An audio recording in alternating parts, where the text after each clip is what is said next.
Good afternoon, boys and girls. It's Persolaise here. I hope you've been able to tune in to this single brand episode of Love at First Scent, which I'm broadcasting right now on Instagram. Waves coming through already. Hello to everybody. Do leave comments, etc. as we go along, and I will try to respond to as many of them as I can. A few people joining in. If you're watching this on YouTube, that means it's not live, so you can leave a comment at the bottom of the video, but you're not going to be participating live. Right, bonjour Christine, thank you very much for joining in. Very quickly, because I'm doing a sort of full length episode of Love at First Scent on Friday. I think I decided it would be Friday, and that's going to be going out on Facebook Live. But apologies to people who perhaps were expecting me to have done a few more videos in June.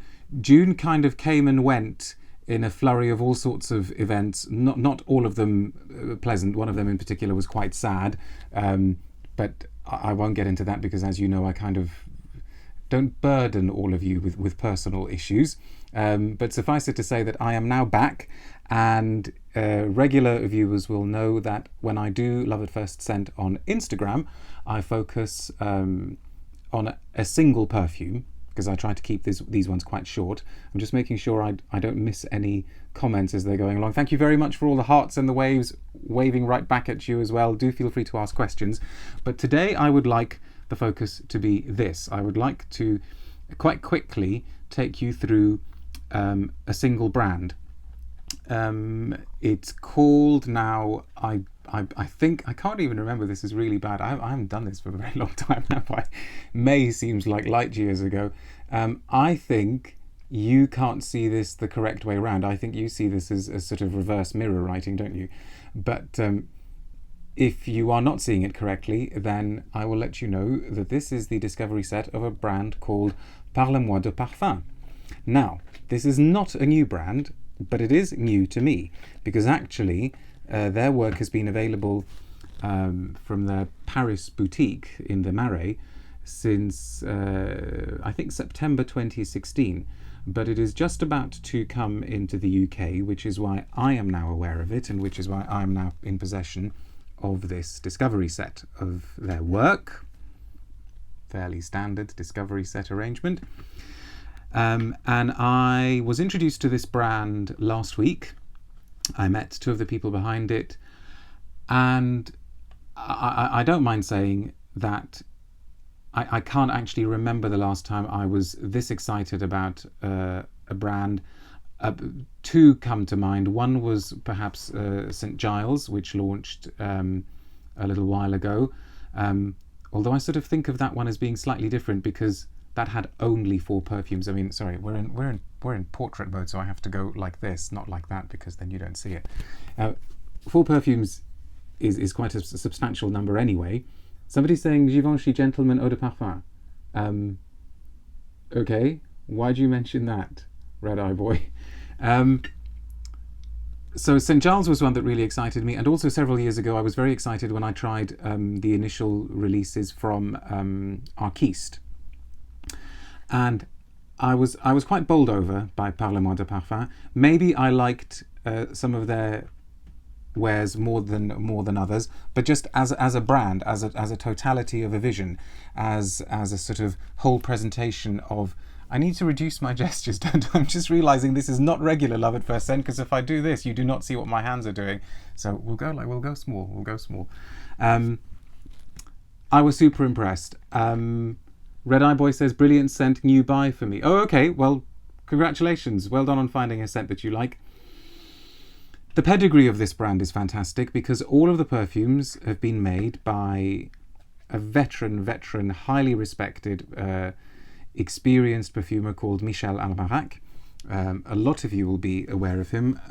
I remember when I first interviewed Frederic Malle many years ago, he said that one of his regrets, well, I don't know if he went so far as using the word regret, and I mustn't put words in Frederic Malle's mouth because he's very careful with language, but he certainly said that he wished that one of the perfumers that he could have worked with was Michel Almairac, but circumstances changed, opportunities came and went, and he didn't get a chance to work with him.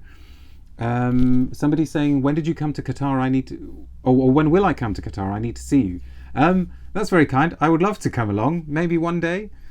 I nearly made it to Oman once, but then those plans fell through as well. So Michel Almairac is responsible for lots of perfumes that you will have heard of. Hortashka says, oh wow, which one is your most favourite from their collection? Hang on, we haven't got there yet. And actually the honest answer is, at this stage, well, no, I do know. The favourite one from my collection is one that isn't in this discovery set, annoyingly. But I will get to that, because that one is very special. Here's a clue. Here's another clue. Anyway, Michel Almairac made, amongst others, Voleur de Rose for L'Artisan Parfumeur. He made, quite recently, the signature scent for Bottega Veneta, very, very highly regarded. He made Zeno for Davidoff. I'm reading off this list, although I did know a lot of this stuff anyway. Of course I did. The one that I wasn't aware of was that apparently he's also credited with having made Fahrenheit for Dior. There's another name that's usually associated with Fahrenheit, but I think we're meant to believe that Michel Almairac did it as well. I need to stick my iPad on silent, because you may have heard it pinging then, annoyingly. He made Rush and Rush 2 for Gucci. He also made Gucci Pour Homme from the Tom Ford era. No, I'm not letting you have any. And no, you're not raiding my house.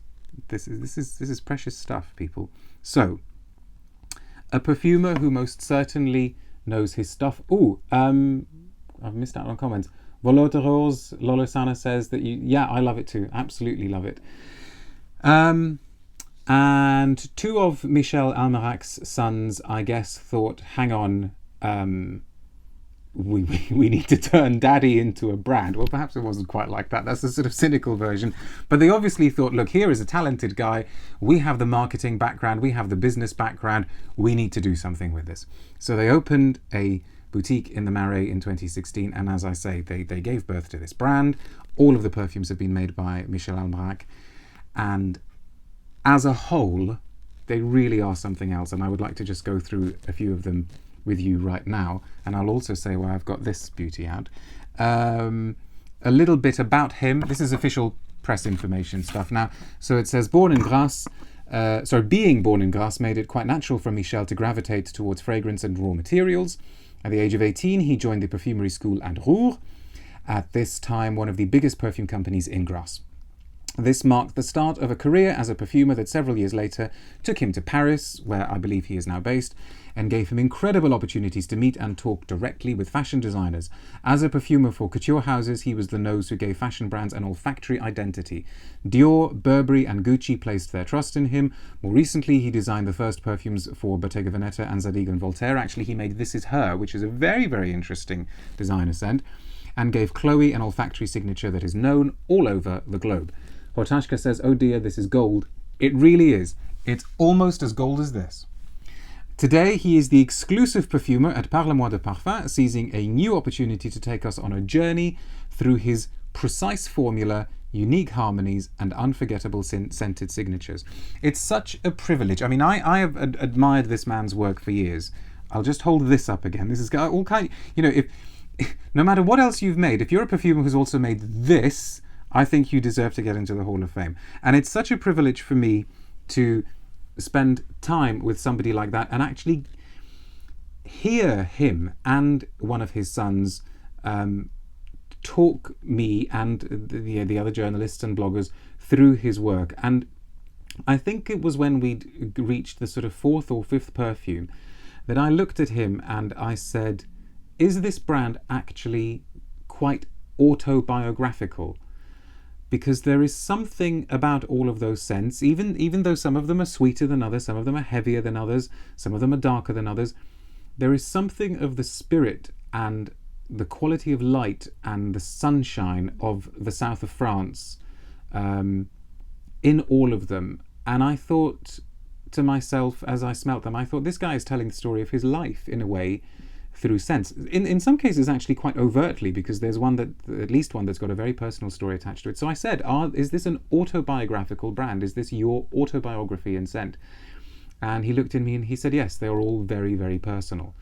And I think he meant it. I think the marketing hat was only being half worn then. Red Eye Boy 101 says, did he do Fahrenheit 32? Another brilliant scent. Pass. I don't know. I'd have to look it up, but I totally agree. Fahrenheit 32 is wonderful, and I still have a few drops left. That was very, very special. I think Dior kept trying to discontinue it, and the public didn't let them. Anyway, I need to stop talking and start smelling. There are too many to go through here, and there is one very, very special one that hasn't made it into this discovery set yet, because that is going to be exclusive to Selfridges, although I don't know if it's going to be a worldwide exclusive to Selfridges. Certainly it'll be a UK exclusive. I think maybe it might be a worldwide exclusive to Selfridges for a while. The one thing that kind of made me raise my eyebrows a little bit about this brand is the names of the perfumes. They're all worth a chuckle or two, but I think État Libre d'Orange discovered to their cost that you need to be careful with humour in perfume names, because humour doesn't always travel very well. It doesn't translate very well. Red Eye Boy says, I found a bottle of 32 in a dusty chemist. Ooh, jealous. Very jealous. Was it intact? And did you buy it? And well done for spotting it. So some of the names are great. I love the idea of calling a perfume Chypre Mojo. That seems somehow like a bit of a contradiction in terms. You know, you expect a Chypre to be quite austere and elegant, and I just always associate Mojo with Austin Powers now. I like the name Totally White, and I really, really like the perfume. David Poem says, which brand are you reviewing? This one, Parle Moi De Parfum. But some of the names are, like, where's the one that really... Cedar Woodpecker, which actually is a great scent. It's the one for which I have a full bottle, and I'll show you that. Cedar Woodpecker. Now, those of us of a certain age cannot hear the word woodpecker without thinking of a certain animated bird. So, I don't know, cultural associations. And also Woody Perfecto. I know that the Perfecto is meant to refer to the Perfecto leather jacket. Red Eye Boy 101 says, knocked over 2 grannies to get it. I love how you're keeping this Fahrenheit 32 conversation going, but poor grannies. I hope you thank them afterwards. Payman says, please tell us your favourite perfume. I can't tell you my favourite perfume. I've written a whole book about it. I have too many to give you a single favourite one. And that is the honest answer. I do not have a single favourite perfume, sorry. But try and get hold of my book. You might be able to find a few copies still on Amazon. Anyway, Parle Moi De Parfum. The names... This is when the Instagram mirror writing becomes really annoying. The names are all followed by a number. So, for instance, I mentioned Cedar Woodpecker. Cedar Woodpecker is actually Cedar Woodpecker 10, which means that it's the 10th iteration or the 10th modification or mod that was finally accepted. So when I found out what these numbers mean, I immediately thought to myself, okay, which is the highest number? And sure enough, the highest number is 126. And that is to go with a perfume called Totally White. And it was actually the first perfume that I smelt at the press launch last week. And as soon as I sniffed it on the blotter, I just thought, right, we are going to be in for a treat. Because this is a Lily of the Valley freesia lilac inflected type scent made by a true master. Now, any of you who have taken an interest in this sort of thing will know that Lily of the Valley is a very, very difficult note to do nowadays, to do it convincingly, because a lot of the materials that we need to create convincing Lily of the Valleys we're not allowed to use in the sorts of quantities that we might want to. There are modern materials that you can use as well, but they create a slightly different effect. For instance, if you want to get a good idea of what a truly modern Lily of the Valley smells like, you ought to check out the Hermès Muguet Porcelaine made by Jean-Claude Eleanor, one of his last scents for the brand. It is tricky to do, but Michel Almairac has done something quite special here. So many samples to try. I know. And by the way, that was offstage spraying. I have sprayed some on here, and this stuff. Oh, I was just smelling this with the perfumer, with the guy who made one of my favourite perfumes in the world, standing just a few feet away from me. And I thought, wow, this is what years and years and years of experience This is what a truly intellectual, thoughtful approach to perfume. This is what working at Robertet, which is one of the world's preeminent suppliers of raw materials and aromatic chemicals, this is what this culminates in. A scent like Totally White, which is just so heartbreakingly balanced. I mean, it is just so beautiful. You feel like it's a spring day where the temperature is just perfect. You wouldn't want it to be a single degree lower or a single degree higher. There's a breeze. You're just lying with your head on the grass, and not too far away from you are these beautiful little lily of the valley bells. Maybe a few freesias and lilacs in the distance. Not too far away though. And it has that soapy quality of the lily of the valley as well. Maybe what it doesn't have that original Diorissimo has is the funky, earthy civet quality. But that's okay. It is innocence perfected. It is what you would want. I don't know. You would want heaven to smell like this if you believe in the concept of heaven or a place of heaven. I absolutely love the way you talk about perfumes. Well, I'm glad, because sometimes I feel like I'm talking complete and utter rubbish. But rest assured, I'm just sharing with you what comes into my mind. And Totally White is just the most gorgeous name for this, because it isn't a white floral in the sense of indolic white florals, you know, those heady, intoxicating ones like jasmine and tuberose. It isn't like that at all. It's just purity, innocence, this sort of gorgeous, heartbreaking naivety before it goes out into the world and has to become cynical. I think that's the thing. There is nothing cynical about this scent. And for somebody of Michel Almairac's stature and age and experience to still be able to produce something that just feels like, you know, it was conjured by a teenager, you know, just about to face the world and still not having very much knowledge about how cruel the world can be.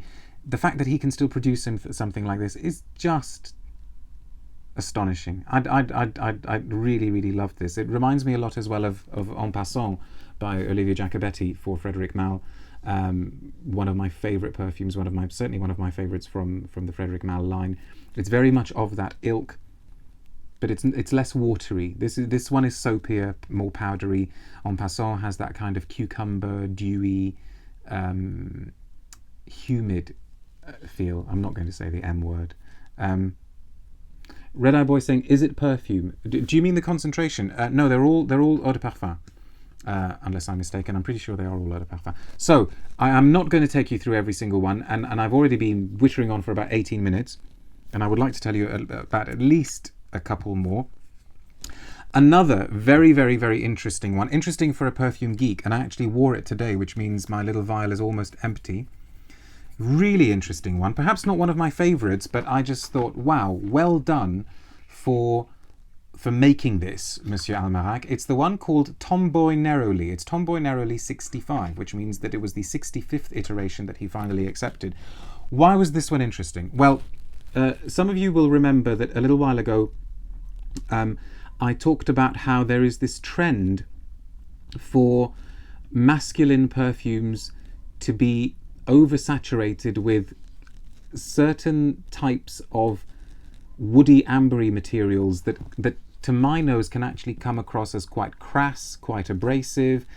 I said that I know somebody who almost considers them to be like, you know, anti-bug spray, fly spray, and a lot of you actually agreed. That description clearly chimed with a lot of you. Now, there is a market for these things out there. If there weren't, then the likes of Sauvage and Bleu de Chanel would not be as successful as they are now. Personally, I really, really, really can't take them. However, Tomboy Neroli shows that there is room for everything in perfumery as long as it is done well, including these rough masculine ambers, because here the material has been made not just palatable, but actually quite attractive. There is a particular type of those woody ambers that Michel Almairac has used in this perfume, and I won't say its name unless I've got the correct name, because I don't want to give you the wrong one. And perhaps if I find out exactly which one it was. Red Eye Boy saying, very true, too much wood scent out there. Yeah, but it's a particular type of wood. I don't have anything against woods, but I have something against those ones that just do not seem to have a single brain cell between them and just present this idea of masculinity as being, you're some kind of Neanderthal ape that's barely managing to lift your knuckles off the ground. Lolo Sana says, here. Woody scents are absolutely beautiful when they're well done. But let me spray some of this, because this mixes some of those woody ambery materials with a neroli note. Now, do not think that this is the kind of be-all and end-all of neroli scents, because it isn't. But it takes the neroli and goes with this idea of a floral citrus over these very, very masculine ambery woods. And it just somehow makes it elegant and stylish and refined and sophisticated and classy. And then the C's part, and on the one hand you've got the likes of Sauvage and Bleu de Chanel, and on the other you have this with Michel Almairac standing on the other side of the C, saying this is how you do it, because it is. So if you like those sorts of scents, but you sometimes think that actually Sauvage, Bleu, there are others by the way that are like Coach, the new Coach for men, oh my god, those sorts of things just make me lose the will to live. If you like the idea of those scents, but you don't like how the ideas are executed in those particular ones, because you actually think that they start veering too much into the territory of fly spray, then you need to check out Tomboy Neroli, because it shows there is nothing wrong with citrus woody ambers if they are done well. I'd like to do one other one before I tell you about the very special one that isn't in this discovery set. And actually there are so many that I could go for. The vanilla was very, very interesting. Flavia Vanilla, which is actually named after one of Michel Almairac's old flames, much to the dismay of his wife, because his wife doesn't have a perfume named after her, but go figure. This was interesting actually, because it's not the kind of thing that I would normally go for. It's called, pardon my French, it's called Guimauve de Noël, which I believe means Christmas marshmallow, if there are any French speakers out there. So yes, it is a full-on, forget the diet, you're going to put on a ton of weight and it will take you a year to lose it gourmand. But again, Michel Almairac shows anything and everything can be done well. So if you're going to do a gourmand, do it like this. And yeah, I mean, it's like, whoa, suddenly I feel like just by smelling this, I've already put on like 12 pounds. Because somehow it's just so ridiculously photo-real. It's like I've been thrown into this mountain, Mount Everest style size pile of sugar. But I think what's clever about his work is that he understands the importance of contrast. Lolosana says, indeed, spot on translation and pronunciation. Well, thank you very much indeed. Red Eye Boy says, can I ask an outfield question, please? Different. Okay, ask the question, and if I have time, I'll answer it at the end. But if I don't have time, please forgive me. Is it dinner compatible? Depends what you're having for dinner. Maybe if you're having a fondue, a cheese fondue, I mean a savoury fondue. But Michel Almairac understands the importance of contrast, because this isn't just sweetness. There is a super dry quality cutting through it as well. A really, really dry woodiness. Pardon me while I swipe through iPad, because I would like to be able to read you the official description of this one, except I can't find it. Here we go. And Orange Blossom. Okay, now Orange Blossom does have this floral, but also quite dry, rasping, mothball-like quality, because it is indolic. Contrast that with the sweetness and the sugars, and you have something really, really fascinating. You have calories that you don't mind consuming because they're kind of intellectual. You think they're probably good for you in some way. So as the press material says, the orange blossom and vanilla scented sugar in Guimauve de Noël offer an instant of respite, of letting go, more like loosening the belt, I think, of tender and reassuring memories of all those hours spent on the treadmill trying to work off that last bit of the Yule log. But beautiful, really, really beautiful. I'm not the world's biggest fan of gourmand scents, but if they were all like this, I'd probably be wearing them all the time as well. So is it dinner compatible? Yes. The question from Red Eye Boy, have you tried Molecular 1? Got a bottle, cannot smell a single... Oh, that's the kind of question that means we might be here for hours. By the way, look at my blotto beard. Perhaps not the best angle to be sitting at. Yes, I've tried it.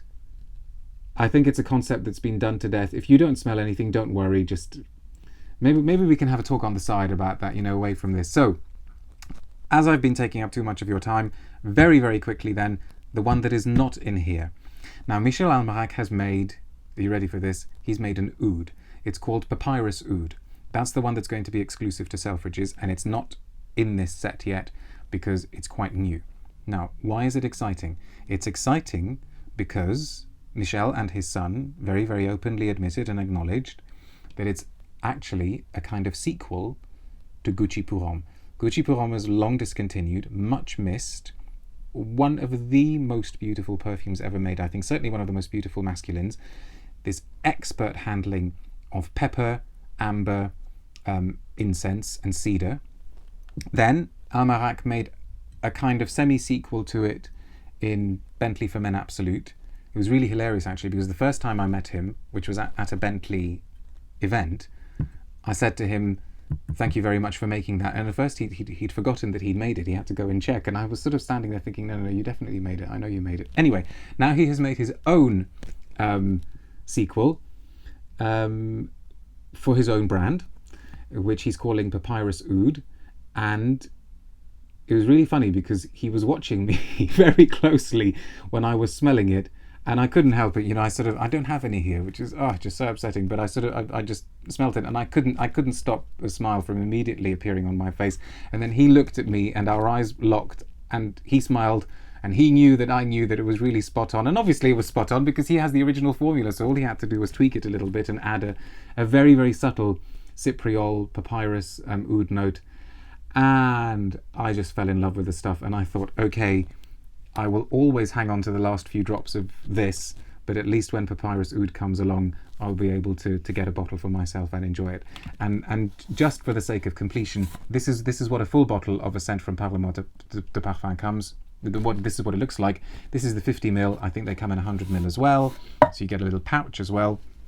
And because their whole ethos, as reflected in the name, is that they're not interested in all of the stuff around the perfume, so they're not interested in fancy bottles, they're not interested in fancy packaging. Everything is about the perfume. The bottle is quite simple, quite minimalistic. Shades of Frederic Malle in that philosophy as well, but I have no problem with that at all. I think there is plenty of room for more brands to follow that philosophy of, do you know what? We are just about the perfume. We're just about making good perfumes, and the perfumes don't even have to have, an overriding theme that that they're all inspired by pavement corners or something like that. I think that kind of thing gets tiresome for a while. I'm quite happy for a brand to have the concept of just making good perfumes. Magnetized cap, which is always quite cool. And this scent in itself actually is interesting. This is the one with the dodgiest name, I think. It's called Cedar Woodpecker. A really, really wearable, enjoyable, intriguing cross between two Guerlain masculines. Abbey Rouge, which most people will have smelled, but also Heritage or Heritage. So it's a kind of citrusy, ambery, citrusy, ambery, floral leather with a kind of vanillic base. But anyway, Parle Moi De Parfum. If you can get a hold of their discovery set, please do. If you're in the UK, if you go to London and you see them at Selfridges, please check them out. If you're in Paris, check them out in the Marais. Look up their website, see if there's any way you can get hold of a few samples. Because as I say, it's not often that I get this excited about a brand, but I am properly excited about this one. And it's wonderful to be able to get the Love at First Scent ball rolling again on such a high note. Now, as per usual, at some point soon, this video will be uploaded to YouTube. So if you are watching it on YouTube, please consider subscribing to my channel, and please leave a comment and give me a thumbs up and a like. And the next full-length episode of Love at First Scent, the one where I sort of actually go through different perfumes, ideally ones which I haven't tried before, the next full-length episode will be at 4 p.m. UK time, which is 11 a.m. New York time, this Friday, and it will be coming on my Facebook page, so it'll be Facebook Live. Thank you to all of you for tuning in. I really appreciate all the waves and the hearts. So until next time, look after yourselves.